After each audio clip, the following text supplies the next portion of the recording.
తెలుగు సంబరాల తీయదనం అలనాటి రుచుల సరికొత్త రూపం పరంపర స్వీట్స్.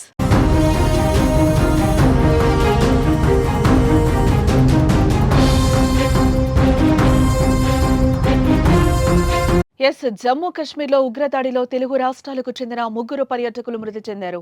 విశాఖపట్నంకు చెందిన చంద్రమౌళి, హైదరాబాద్కు చెందిన ఇంటెలిజెన్స్ ఉద్యోగి మనీష్ రంజన్, ఏపీకి చెందిన మధుసూదన్ రావు ప్రాణాలు కోల్పోయారు. కేంద్ర ప్రభుత్వంలో ఉద్యోగం చేస్తున్న మనీష్ రంజన్ ను ఉగ్రవాదులు కాల్చేశారు. కోఠిలోని ఇంటెలిజెన్స్ సబ్సిడరీ కార్యాలయంలో సెక్షన్ ఆఫీసర్ గా పనిచేస్తున్న మనీష్ రంజన్ ఎల్టీసీలో భాగంగా జమ్మూ కశ్మీర్ పర్యటనకు వెళ్లారు.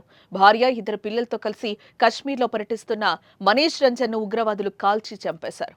దాడికి ముందు మనీష్ రంజన్ ప్రయాణిస్తున్న ట్రావెల్స్ బస్సును చుట్టుముట్టిన ఉగ్రవాదులు అందులో ప్రయాణికులను కిందకు దింపేశారు. అతని వద్ద ఉన్న పత్రాలను పరిశీలించిన తర్వాత కుటుంబ సభ్యులను విడిచిపెట్టి మనీష్ రంజన్ పై కాల్పులు జరిపారు. ఈ ఘటనలో మనీష్ భార్య, ఇద్దరు పిల్లల ముందే ఉగ్రవాదులు కాల్పులు జరిపారు. ఈ ఘటనతో వారు తీవ్ర భయాందోళనకు గురయ్యారు. ఉగ్రవాదులు దాడి జరిగిన సమయంలో మనీష్ కుటుంబం బస్సులో ఉంది.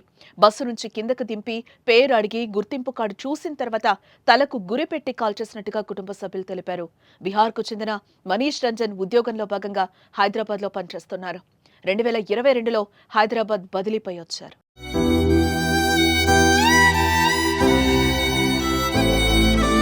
ఇక జమ్మూ కశ్మీర్లో పర్యాటకులపై జరిగిన దాడిలో విశాఖపట్నంకు చెందిన చంద్రమౌళి ప్రాణాలు కోల్పోయారు.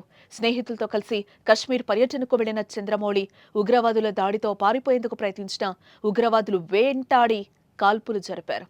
ఉగ్రవాదులు వెళ్లిన తర్వాత చంద్రమౌళి మృతదేహాన్ని సహచర పర్యాటకులు గుర్తించారు. ఉగ్రవాదులకు ఎదురుపడగా పారిపోతూ ఉండగా వెంటాడి కాల్చేసినట్టు చంద్రమౌళి మిత్రులు తెలిపినట్లుగా తెలుస్తోంది. మరోపక్క ఉగ్రదాడుల్లో ఏపీకి చెందిన మధుసూదన్ రావు అనే పర్యాటకుడు కూడా మృతి చెందాడు.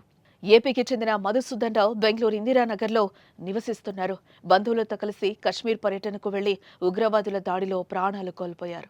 మరోపక్క ఉగ్రదాడుల్లో ప్రాణాలు కోల్పోయిన వారి మృతదేహాలను స్వస్థలానికి తరలించేందుకు అన్ని ఏర్పాట్లు చేస్తున్నారు. ప్రత్యేక విమానంలో మృతదేహాలను తరలించనున్నారు.